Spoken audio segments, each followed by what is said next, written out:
नहीं, तेरा होश से काम दे। आज तेरे दिल में ये क्या बहम समा गया,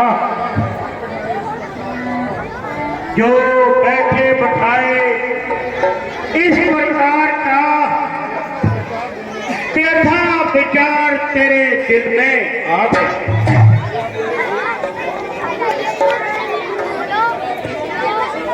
गिरा गिरा अपनी तबीयत को संभालो और ऐसी बाई हाथ बातें दिल से ना निकालो।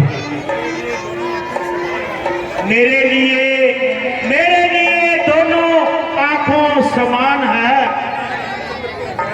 ना राम के अंदर कोई गैर है और ना मुझे भरत से बैर है। फिर मैंने ये अपनी सहमति से ये कार्य नहीं किया है, बल्कि तमाम ऋषियों और राजसभा के सब सदस्यों ने ये फैसला किया। ना किसी ने भी किसी प्रकार का इनकार किया, बल्कि हर एक ने इस बात को इकरार किया।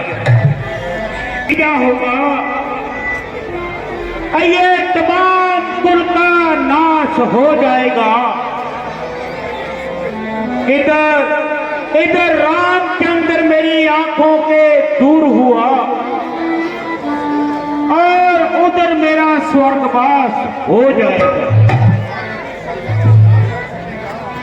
भरत भी इस सदमे को ना सहार सकेगा।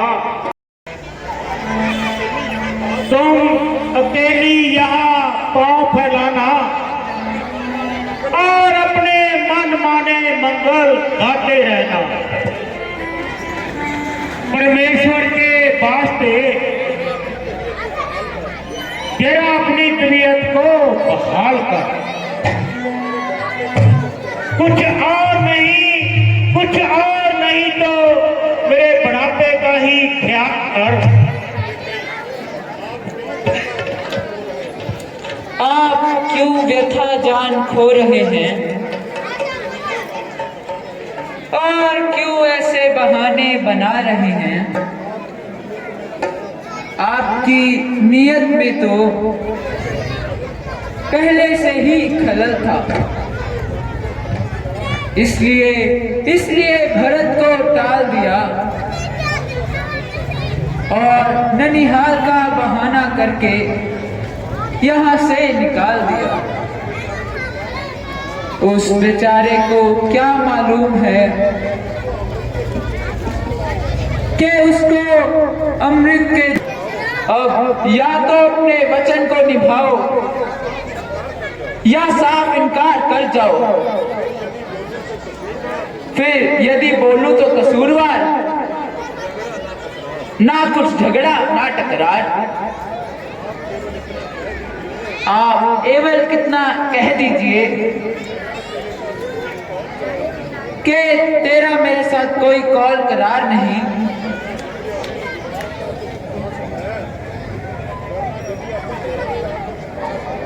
वरना यदि अपनी जबान का कुछ पास है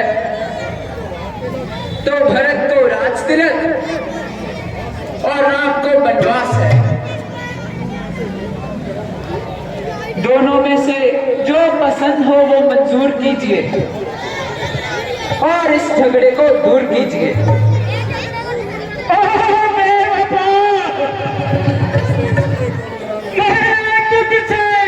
इसलिए कौन करार नहीं किया था,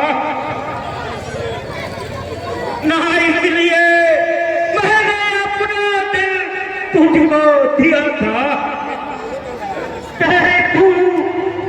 तू इसका नजायज इस्तेमाल करे। अगर मैं पहले से ही स्त्रियां चित्र को जानता और कदापि तेरा कहना ना मानता, ना तेरे इस दामे प्रेम में आता, और ना ही अपना नाम इस दुनिया से मिटाता।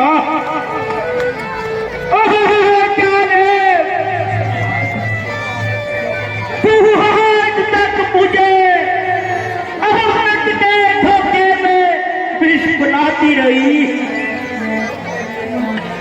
और इसी समय के लिए अपनी यारी मफ्तारी के जाल बहलाती रही। हाय हाय हाय हाय महाराज, बिना किसी अपराध के इस प्रकार घर से निकाल दूं।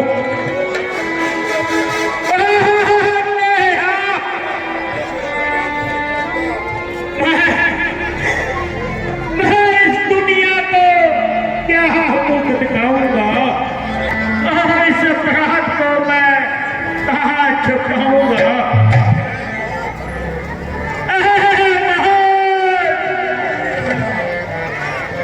तू ही आ जा, क्योंकि मैं इस समय बहुत कष्ट भर रहा हूँ।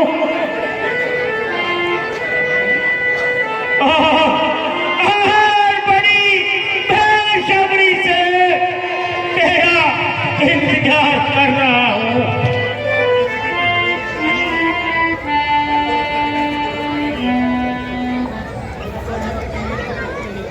मुझे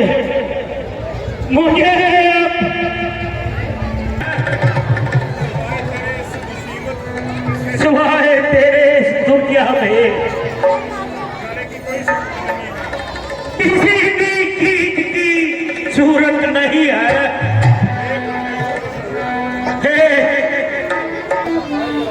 मुझे इस दुनिया में तेरे सिवा ना ही कोई मेरा सहायक रहा और ना मैं किसी को पूत खाने लायक रहा।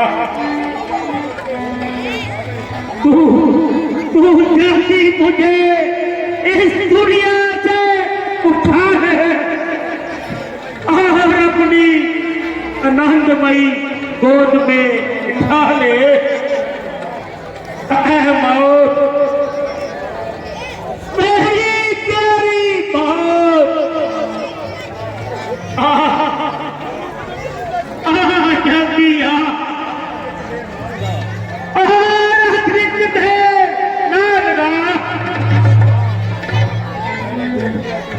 मैंने देख लिया, तू आ गई।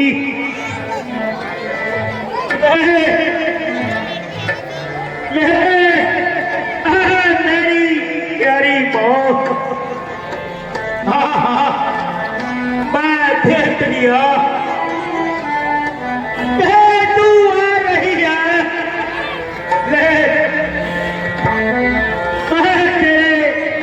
स्वागत के लिए आता हूँ।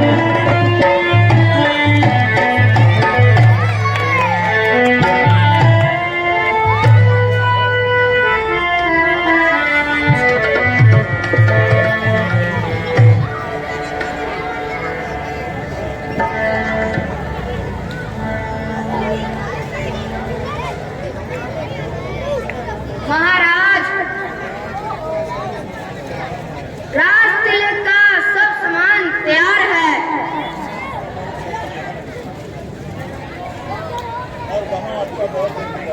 और वहाँ आपका बहुत इंतजार है।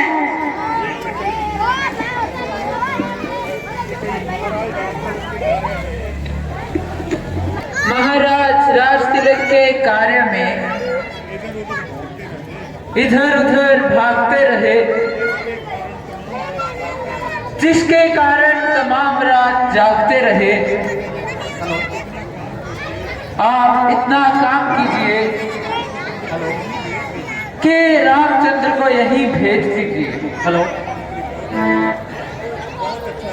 बहुत अच्छा। ऐसा हूँ और रामचंद्र को संदेशा सुनाता हूँ।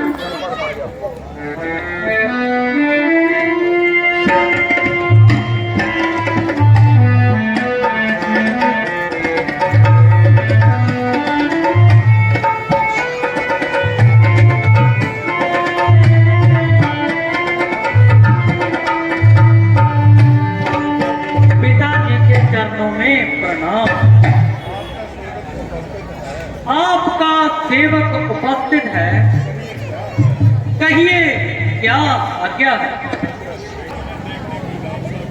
केवल तुझे देखने की लालसा थी और ये हमारा अंतिम परिणाम है। पिताजी, है तो है, चित पर कैसी बेकरारी है। बेटा, आओ जरा तुम्हें गले से लगा लूं। इस सफर की तैयारी है।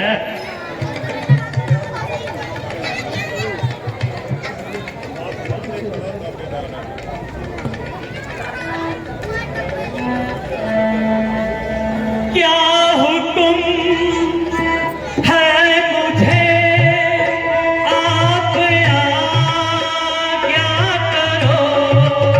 हाथ बांधे खड़ा ताबेदार मैं पिता।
पिताजी,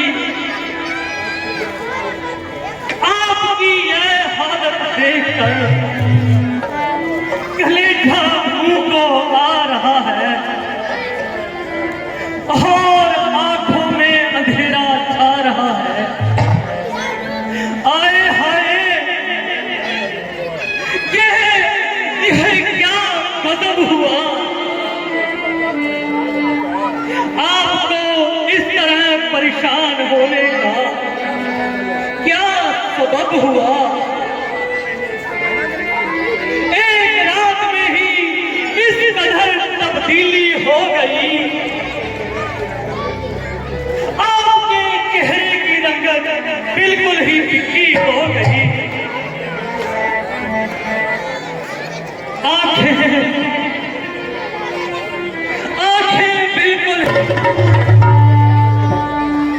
कोई वजह तो बताओ, आपको क्या मलाल हुआ। क्या इतनी जल्दी आपका ये हाल हुआ। मेरी जिंदगी में आपको इस कदर हथियार है तो मेरे इस जीने पर धिक्कार है। मगर क्या किया जाए। आपकी ही जुबान कुछ मिले तो लोग का पता मिले। माता जी, अगर कुछ मालूम हो आप ही बताइए, ये क्या बात है। हाँ, मालूम तो है, पर इसका उपाय तुम्हारे पास है। माता जी, शीघ्र बताइए, मेरा संदेह बताइए। बात तो मामूली सी है, अगर पूरी करो तो बताऊं, वरना क्यों वृथा सर खपाऊं। माता जी, आश्चर्य ये है कि आज आप किस प्रकार की गुफ्तगू कर रही हैं और अपनी बात कहने से क्यों डर रही है। रामचंद्र जैसा पिताजी का ताबेदार है, वैसा ही आपका फरमान बनता है। आपकी और मेरी जान हर समय आपके चरणों पे कुर्बान है। आप अगर का इस्तेमाल करके मुझको कलंकित ना कीजिए। जो कुछ भी आज्ञा हो शीघ्र ही फरमाइए। बेटा, महाराज ने मुझसे स्वयं इकरार किया था, तुम्हारे लिए 14 साल का वनवास और भरत के लिए राज तिलक का इकरार किया था। मगर अब अपने कर्तव्य को पूरा होते ना देख मुझे उभार रहे हैं और इसलिए अपने हाथ पांव मार रहे हैं। वाह, इसीलिए इतने हैरान हो रहे हैं और व्यथा ही परेशान हो रहे हैं। ये तो बिल्कुल मामूली सी बात है। जब तक इस आज्ञा का पालन ना कर लूं, अयोध्या में तो क्या किसी बस्ती में भी कदम रखना मेरे लिए हराम है। हाँ बेटा, बात तो कुछ भी नहीं। दिन गुजरते क्या देर लगती है, जब अनगिनत सदियां गुजर गई तो 10 और 4 14 वर्ष तो यूं ही गुजर जाएंगे। परमेश्वर खैर करे, एक दिन तो कल को ही कम हो जाएगा। और मैंने तो यहाँ तक भी कह दिया था कि मेरे लिए भरत और रामचंद्र दोनों बराबर हैं। भरत ने राज्य किया तो क्या, और रामचंद्र ने किया तो क्या, मगर ये कहने लगे कि हमारे कुल की आन जाती है। माता जी, ये तो साधारण सी बात है। करे, यदि कोई कठिन कार्य भी आन पड़े तो रघु साथ है। हाँ बेटा, मेरे लाल अभी रवाना हो जाओ और अधिक देर ना लगाओ, क्योंकि तुम्हें देखकर महाराज को कलेश होता है और उनका दुख और भी विशेष होता है।